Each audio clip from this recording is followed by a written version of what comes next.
السلام علیکم ورحمۃ اللہ وبرکاتہ۔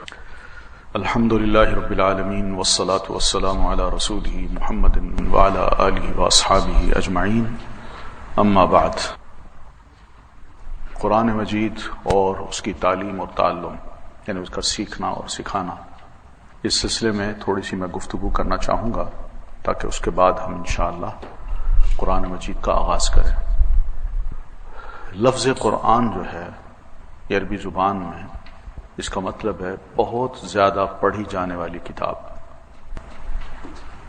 یا وہ چیز جو بہت زیادہ پڑھی جائے اس کو کہتے ہیں قرآن۔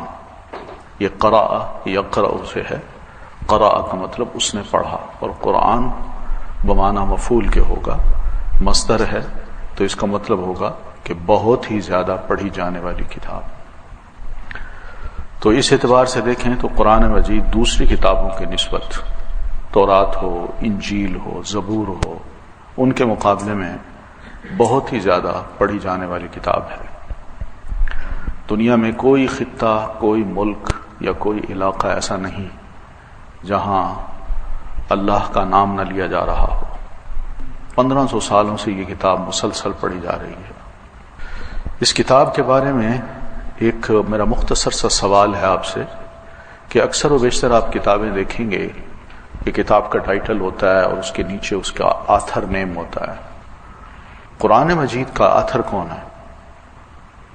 کیونکہ یہ بھی کتاب ہے نا، اس کے نیچے آتھر کا نام نہیں لکھا ہوا، تو دو سوال ہے، کیوں نہیں لکھا ہوا، اور دوسری بات یہ کہ اس کا آتھر کون ہے۔ ہر کتاب جب پبلش ہوتی ہے اس کا ایک ٹائٹل ہوتا ہے اور پھر نیچے اس کا نام لکھا ہوتا ہے کہ ریٹن بائی۔ تو یہ عجیب سی کتاب ہے، نرالی سی، کہ اس میں ٹائٹل تو ہے مگر آتھر کا نام نہیں ہے۔ اللہ کی طرف سے نازل کرتا ہے، یہ بات بالکل صحیح ہے، کیونکہ یہ کتاب ہے اللہ کا کلام۔ کیونکہ کوئی کتاب جب لکھی جاتی ہے نا تو آپ دیکھیں کہ آتھر کیا کرتا ہے، وہ مختلف کتابیں پڑھتا ہے، میٹیریل جمع کرتا ہے، تو پھر ان کو ارینج کرتا ہے، پھر اس کو پبلش کر دیتا ہے، اور یہ کہتا ہے کہ میں اس کا مصنف۔ کیا اللہ تعالیٰ کو اس کی ضرورت ہے؟ اللہ تعالیٰ کو کیا کسی میٹیریل کو، کسی کانٹینٹ کو جمع کرنے کی ضرورت ہے؟ نہیں ہے۔ تو اس لیے یہ بڑی نرالی کتاب ہے کہ اس کو کہتے ہیں کتاب اللہ۔ ہم القرآن بھی کہتے ہیں مگر کتاب اللہ بھی کہتے ہیں، یا اللہ کی کتاب ہے بھائی۔ تو اس لیے اس کتاب کا کچھ تعارف جو ہے علماء نے، ہماری جو علوم القرآن کے ماہر علماء ہیں، انہوں نے یہ کرایا کہ کلام اللہ۔ پہلی بات تو یاد رکھیں کہ اللہ کا کلام ہے، کسی انسان کا، کسی جن کا یہ کلام نہیں ہے۔ اور دوسری بات یہ غیر مخلوق، یہ مخلوق نہیں ہے، ہم سب کریٹڈ ہیں، ہر شے دنیا کی کریشن ہے اللہ تعالیٰ کی، مگر قرآن کریشن نہیں ہے، یہ ورڈز آف اللہ ہیں۔ کیوں کہ اگر ہم یہ کہیں یہ کریٹڈ ہیں تو دوسرا مطلب یہ کہ پھر جس کا یہ کلام ہے وہ بھی کریٹڈ ہے، تو بات کہاں سے کہاں چلی جائے گی۔ اس لیے اس جھگڑے میں نہیں پڑنا، بس اتنا کہنا ہے یہ اللہ کا کلام ہے، ٹھیک ہے۔ بولنا اللہ تعالیٰ کا ایک ٹائٹل ہے، صفت ہے، وہ بولتا ہے، اسی کے یہ الفاظ ہیں جو اس نے کہے ہیں، بولے ہیں اور ہم تک پہنچائے ہیں، تو یہ اللہ کا کلام ہے، کریٹڈ نہیں ہے۔ پھر المعجز، تیسرا ٹائٹل، پہلا کیا ہے؟ کتاب اللہ، یہ اللہ کی کتاب ہے، کلام اللہ، یہ اللہ کا کلام ہے۔ اور دوسرا کیا ہے؟ غیر مخلوق، یہ کریٹڈ نہیں ہے۔ اور تیسرا کیا ہے؟ المعجز، یہ عاجز کر دینے والا ہے۔ عاجز کر دینے والا کا مطلب یہ ہے کہ کوئی بھی بندہ، کوئی بھی انسان، بلکہ سبھی مل کے اگر اس کے مقابلے میں کوئی بھی ایک صورت لکھ کے لانا چاہیں تو وہ عاجز ہو جائیں گے، نہیں لکھ سکیں گے، وہ اس کا مقابلہ نہیں کر سکے۔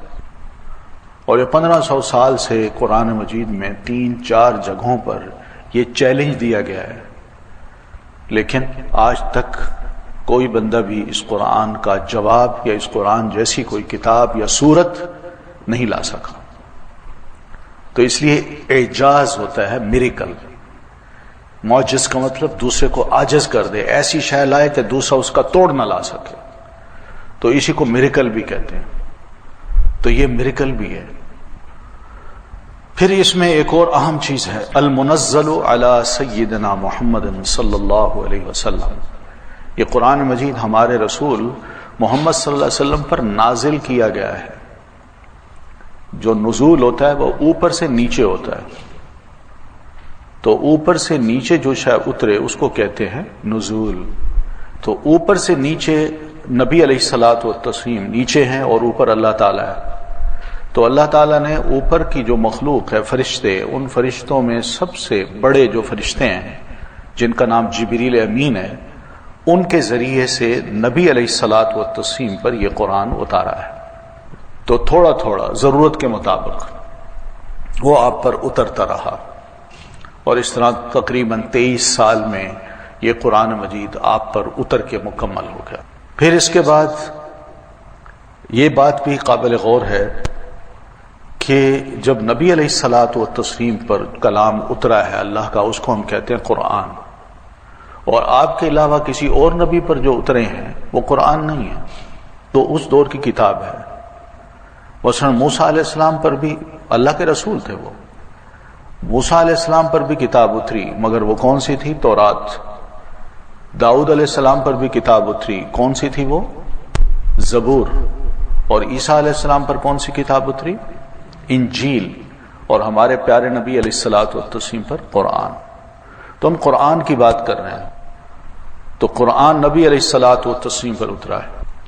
اس قرآن کی جو ایک خاص بات ہے وہ یاد رکھیے. قرآن کے ایک لفظ ہیں، لفظ مثلا ہے وَيُقِيمُونَ الصَّلَاةَ، وہ قائم کرتے ہیں نماز کو.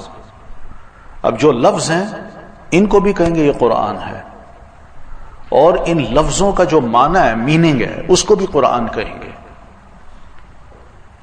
تو اسی مطلب یہ ہے کہ قرآن مجید میں جو لفظ ہے اور اس کا معنی، یہ دونوں ملائیں گے تب جا کے وہ قرآن بنے گا. کیونکہ یہ ہو سکتا ہے کہ لفظ تو ہو قرآن مجید کا، مگر اس کا معنی کوئی اپنی مرضی سے کر لے، وہ معنی ہم تسلیم نہیں کریں گے. لفظ اور معنی جو قرآن مجید نے بیان کیا ہے وہ قرآن ہے اور کچھ نہیں ہے. اب بالفرض آپ دیکھ لیں، الصلاۃ کا جو لفظ ہے یہ عربی زبان میں دعا کو کہتے ہیں. عربی زبان میں اس کا معنی کیا ہے؟ دعا کرنا. تو وَيُقِيمُونَ الصَّلَاةَ، اور وہ دعا کو قائم کرتے ہیں. اگر کوئی اس کا معنی یہ کرے تو یہ معنی یا مفہوم جو ہے یہ صحیح نہیں ہے، یہ قرآن نہیں ہے. بلکہ اس کا مطلب کیا ہے؟ وہ نماز جو ہم پڑھتے ہیں، جو اللہ کے رسول نے پڑھ کے دکھائی، وہ معنی اور مفہوم جب تک قرآن کے ان لفظوں کے ساتھ ساتھ نہیں چلے گا، اس وقت تک ہم اس مفہوم کو نہیں کہیں گے کہ وہ قرآن ہے. لفظ کو اور اس کے مفہوم کو، یہ دونوں چیزیں مل کے یہ کیا بنتی ہیں؟ اللہ کا کلام. کیونکہ اللہ تعالیٰ نے جو بھی اپنا کلام کیا ہے وہ بامعنی ہے، بامقصد ہے، اور وہ معنی اور مقصد اس نے اللہ کے رسول صلی اللہ علیہ وسلم کے ذریعے سے کروا دیا ہے. اس لیے ہم نے اسی کو لینا ہے، کسی اور کو نہیں لینا. پھر اسی طرح جب ہم کہتے ہیں کہ نبی علیہ الصلوۃ والتسلیم پر نازل ہوا، تو آپ کے مقابلے میں کوئی انسان ہو، کوئی فرشتہ ہو، کوئی جن ہو، وہ بھی کہے مجھ پر قرآن نازل ہوتا ہے، مجھ پر بھی قرآن نازل ہوتا ہے، تو وہ ہم نہیں مانیں گے. کیوں نہیں مانیں گے؟ اس لیے کہ قرآن کے بعد کوئی کتاب ہے ہی نہیں. قرآن آخری کتاب ہے.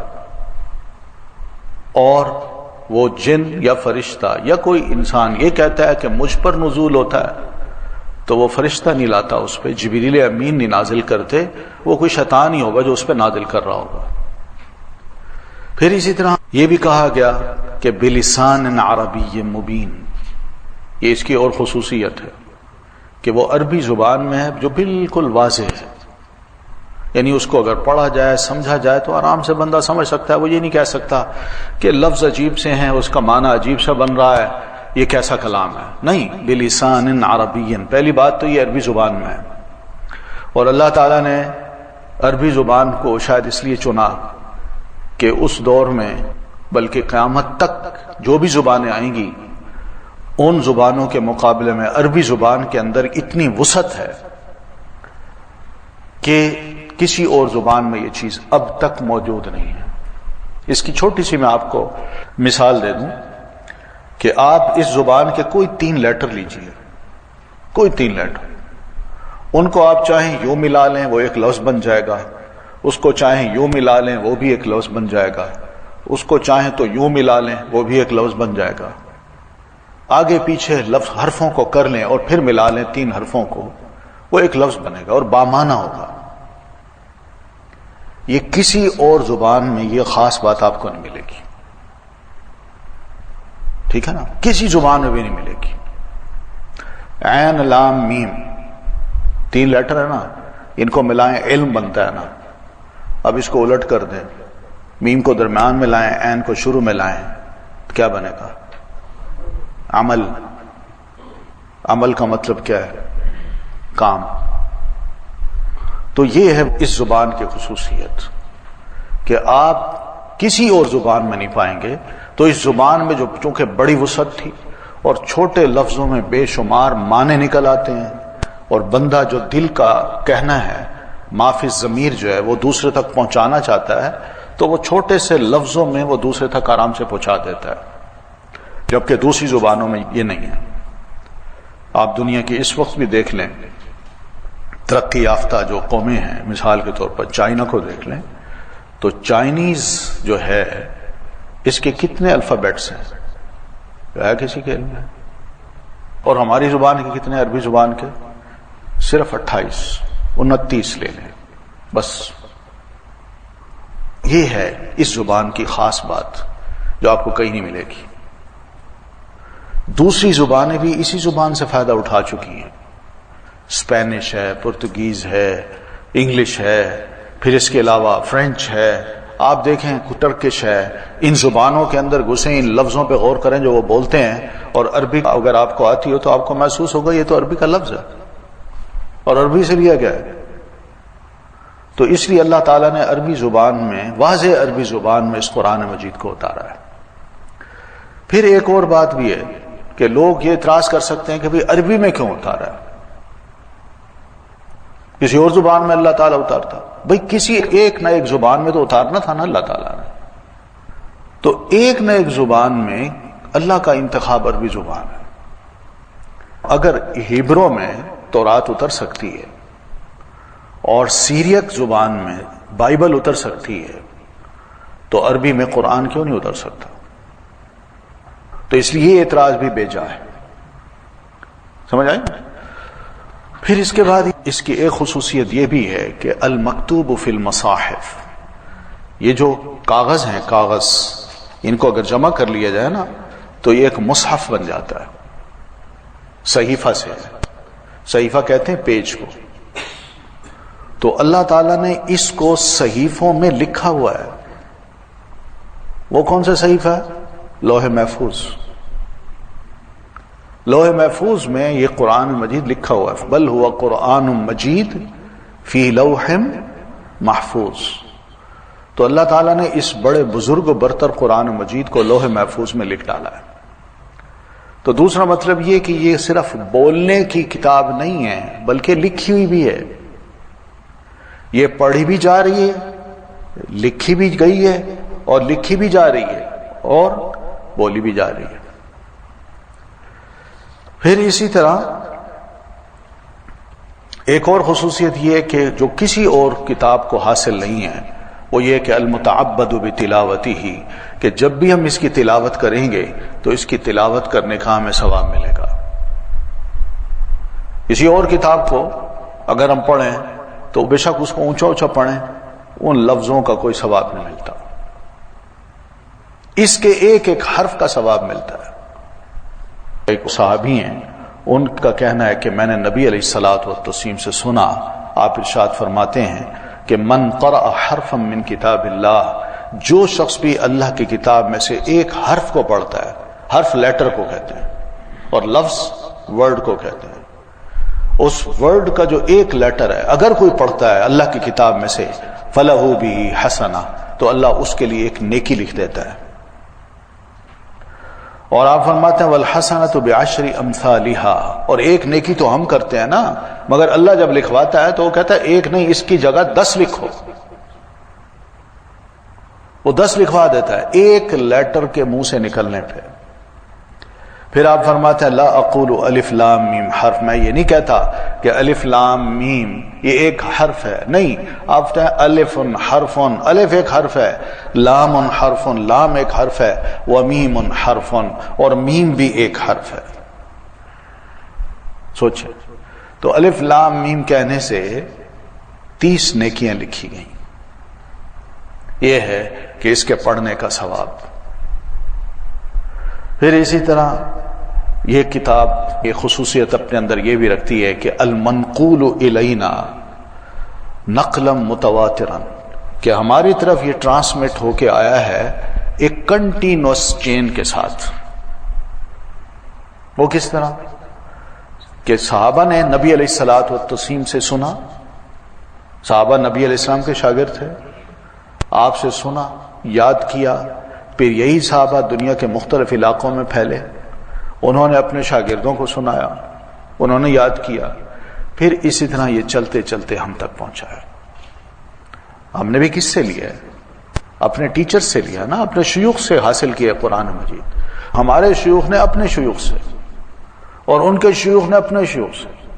تو اس طرح دیکھیں تو ایک چین بن جائے گی، اللہ کے رسول تک جاری ہے. کسی کتاب کی ایسی چین نہیں بنی کہ جس میں ہزاروں نہیں لاکھوں انسان اس چین کو رکھتے ہوں اور لاکھوں سے انہوں نے حاصل کیا ہو، پھر لاکھوں کو آگے ڈیلیور کیا ہو. آج اس کا چین بنا کے دیکھیں، آپ کو حیرت ہوگی. شاید کوئی کتاب ہو جس کو اتنا بڑا مقام ملا ہے جو اس کتاب کو مل چکا ہے. قرآن مجید کے کچھ مشہور نام بھی ہیں. ایک تو ہے القرآن جو بڑا مشہور ہے. پھر قرآن مجید کا ایک نام ہے الفرقان. تبارک الذی نزل الفرقان علی عبدہ لیکون للعالمین نذیرا. تو فرقان کہتے ہیں حق اور باطل کے درمیان فرق کرنے والی کو. تو یہ قرآن مجید ایسی کتاب ہے جو آپ کے سامنے حق کو کھول دے گی، باطل کو بھی بتا دے گی، سچ کو واضح کرے گی، جھوٹ کو بھی واضح کر دے گی، صحیح کیا ہے غلط کیا ہے اس کو بھی یہ واضح کر دے گی. یہ وہ کتاب ہے، الفرقان اس کو کہتے ہیں. پھر تیسرا جو نام ہے اس کا وہ ہے الکتاب. کتاب کا مطلب لکھی ہوئی. تو اور بھی نام ہے لیکن یہی زیادہ مشہور ہے.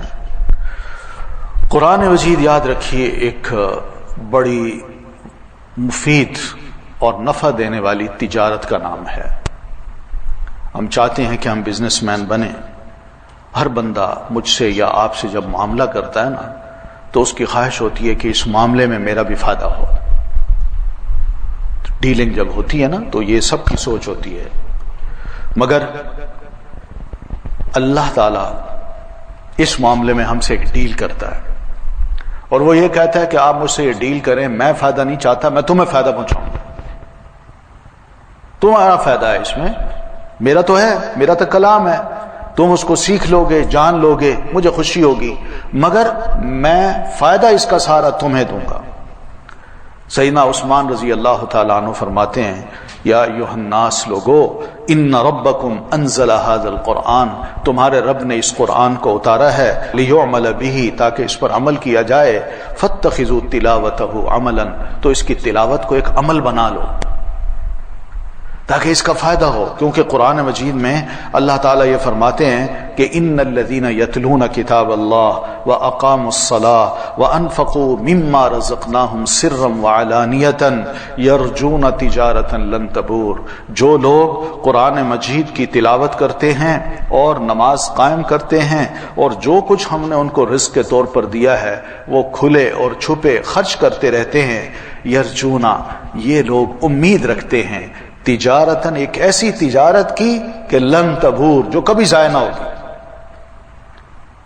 یہ فائدے والی تجارت ہے. اللہ فرماتے ہیں، خود فرما رہے ہیں کہ قرآن مجید کی تلاوت ایک ایسی تجارت ہے کہ بندہ یہ شروع کر دے مجھ سے، میں اس کو اتنے فائدے پہنچاؤں گا، اتنی نیکیاں، اتنا ثواب عطا کروں گا جو کبھی ضائع نہیں ہوگا، یہ اس کی ڈیل ہے مجھ سے، تو میں جواب میں اس سے کوئی کام نہیں کرواؤں گا سوائے اس کے کہ اس کو اجر دیتا جاؤں۔ پھر اسی طرح اللہ تعالیٰ یہ بھی فرماتے ہیں لِيُوَفِّيَهُمْ أُجُورَهُمْ وَيَزِيدَهُمْ مِنْ فَضْلِهِ، قرآن مجید کا ذکر کرتے کرتے اینڈ میں فرماتے ہیں تاکہ جو قرآن کی تلاوت کرتے ہیں اللہ ایسے لوگوں کو ان کا پورا پورا اجر عطا کرے اور اپنے فضل و کرم سے ان میں اضافہ کر دے، یعنی اور ان کو درجات دے اور ان کی نیکیاں بڑھائے اور ان کے گناہ معاف کرائے یا کرے۔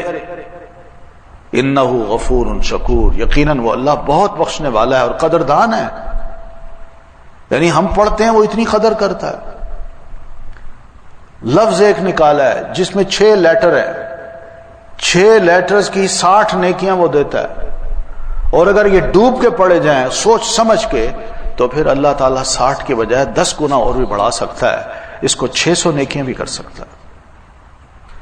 تو اس لیے ایک تو چیز یہ ہے کہ قرآن مجید اللہ تعالیٰ کے ساتھ ایک مسلمان کی ڈیل ہے، مسلمان اس کو پڑھے انشاءاللہ مسلمان کو بڑا فائدہ ہوگا۔ پھر دوسری بات اس میں بڑی اہم یہ ہے کہ ہر انسان یہ چاہتا ہے کہ میں کسی ایسی شے کی طرف اپنے آپ کو منسوب کروں کہ جس پر میں فخر محسوس کروں، یعنی میں فلاں خاندان سے ہوں، فلاں شخص میرا دوست ہے، فلاں عہدہ میرے پاس ہے، یعنی بندہ بڑی خوشی سے کہتا ہے میرا یہ بزنس ہے، میری یہ فیکٹری ہے۔ تو واقعی دنیا میں انسان یہ کوشش کرتا ہے، مگر اسلام یہ کہتا ہے کہ مسلمان کے لیے ایک بڑا سہانا خواب ہوگا اگر بندہ اپنی نسبت اللہ کی طرف کر لے۔ وہ کس طرح؟ کوئی چاہتا ہے یہ مقام اس کو ملے، آپ صلی اللہ علیہ وسلم فرماتے ہیں ان للہ اہلین من الناس، لوگوں اللہ والے بھی کچھ لوگوں میں ہیں۔ اہلین کا مطلب گھر والے، یعنی اللہ کے گھر والے، یعنی اللہ والے کچھ ایسے بھی ہیں جو لوگوں میں ملتے ہیں۔ تو صحابہ نے عرض کی یا رسول اللہ من ہم، وہ کون ہے؟ تو آپ نے فرمایا ہم اہل القرآن اہل اللہ و خاصتہ، وہ قرآن والے ہیں، وہ اللہ کے گھر والے ہیں، اللہ کا اہل ہیں، اللہ والے ہیں اور اس کے خاص بندے ہیں۔ تو بندہ اگر قرآن سے تعلق رکھے تو وہ تو اپنی نسبت اللہ کے ساتھ کر سکتا ہے، اور اللہ خود فرماتے ہیں، رسول اللہ فرما رہے ہیں کہ یہ میرے بندے ہیں، یہ میرے اپنے ہیں۔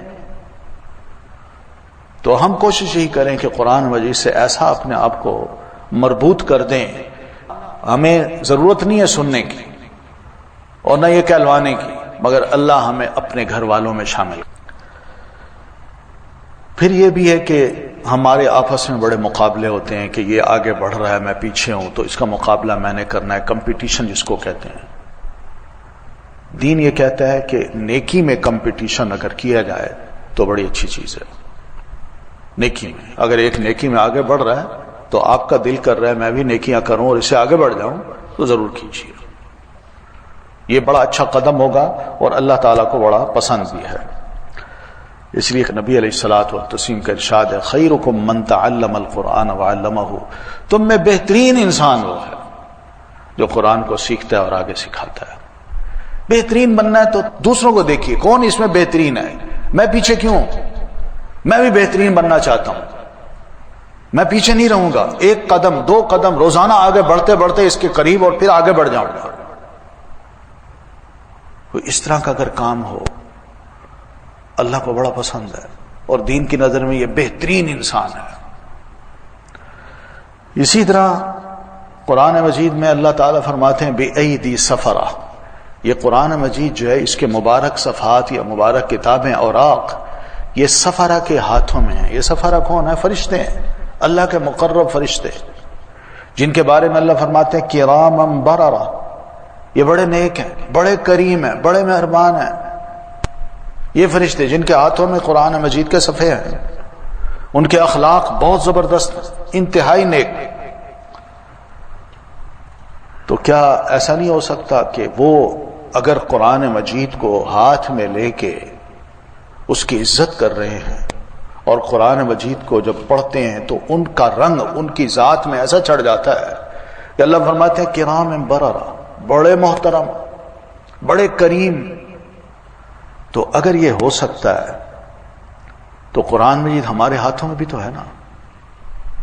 ہم اس کو پڑھ کے کیا اپنا شمار اللہ کے نزدیک انسانوں میں جو نیک لوگ ہیں ان میں نہیں کرا سکتے؟ چانسز ہیں ہمارے پاس، ہم چاہیں تو آگے بڑھ سکتے ہیں.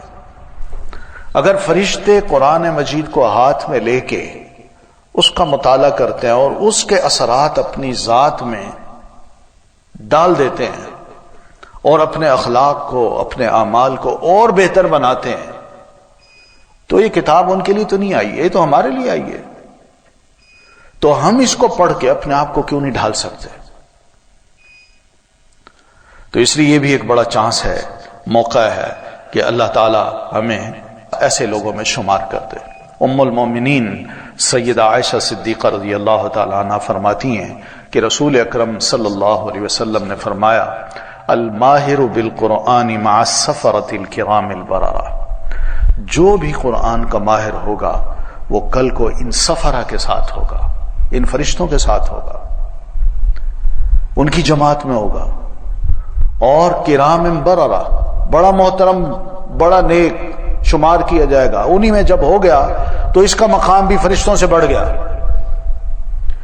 اور آپ فرماتے ہیں والذی یقرأ القرآن، جو بندہ بھی قرآن پڑھتا ہے وَيَتَتَعْتَعُ فِيهِ، اور قرآن پڑھتے دوران اس کی زبان اٹکتی ہے، لفظ منہ پہ صحیح نہیں چڑھتا، پھر وہ کوشش کرتا ہے، پھر بھی صحیح نہیں چڑھتا، پھر وہ کوشش کرتا ہے، تو اللہ تعالیٰ فرشتوں سے فرماتے ہیں اس بندے کے 2 اجر لکھ لو، ایک پڑھنے کا اور ایک کوشش کرنے کا. یعنی ایسا بندہ جو قرآن مجید کی تلاوت صحیح نہیں کر سکتا، دین اس کو بھی چاہتا ہے کہ وہ اپنی اس کوشش میں پیچھے نہ رہے، کوشش کرتا جائے، اور انشاءاللہ وقت آئے گا کہ یہ بندہ سفرہ کے ساتھ مل جائے گا، اور اللہ تعالیٰ کل قیامت کو ان فرشتوں کے ساتھ جو بڑے معزز بھی ہیں، نیک بھی ہیں، اس اللہ کے بندے کو ان میں شامل کر دے گا. اس لیے قرآن مجید کو سیکھنا آسان ہے، کوئی مشکل نہیں ہے، دین کی کوئی سختی نہیں ہے. کوئی یہ نہ سوچے مجھے قرآن پڑھنا نہیں آتا تو میں کیسے سیکھوں گا، وہ سیکھ سکتا ہے. قرآن مجید کی سب سے بڑی خوبی جو ہے یاد رکھیے، یہ کسی کتاب میں آپ کو نہیں ملے گی. آپ اس کی ابتدا کریں گے آپ کو یہ مشکل نظر آئے گی، تھوڑا سا اور پڑھیں گے تھوڑی آسان محسوس ہوگا کہ نہیں آنے لگ گیا ہے، تھوڑا سا اور پڑھیں گے محنت کریں گے آپ کو خود محسوس ہوگا کہ اور آنے لگ گیا ہے، اور آگے بڑھیں گے تو آپ کو یوں محسوس ہوگا یہ تو بڑا آسان ہے. یہ دنیا کی واحد کتاب ہے. اس کے علاوہ جتنی بھی کتابیں اگر آپ ان کو پڑھنا شروع کریں تو آپ میٹرک میں جو کورس پڑھیں گے وہی سبجیکٹ ذرا ایف اے میں جا کے پڑھیں یا ایف ایس سی میں، اور مشکل ہو جائے گا. ایف ایس سی کے بعد وہی سبجیکٹ بی ایس سی میں پڑھیں تو اور مشکل ہو جائے گا. بی ایس سی کے بعد ماسٹر میں پڑھیں تو اور مشکل ہو جائے گا. قرآن کا معاملہ اس سے الگ ہے، الٹ ہے. یعنی اس کو آپ پڑھتے جائیں، مشکل لگے، پہلے مشکل لگے گا، پھر اس کے بعد پڑھتے جائیے، دیکھیے آسان سے آسان تر ہوتا جاتا ہے. تو اس لیے پیارے نبی علیہ الصلوۃ والتسلیم کا ارشاد ہے، اس کو ہم نے اسی طرح ہی سمجھنا ہے.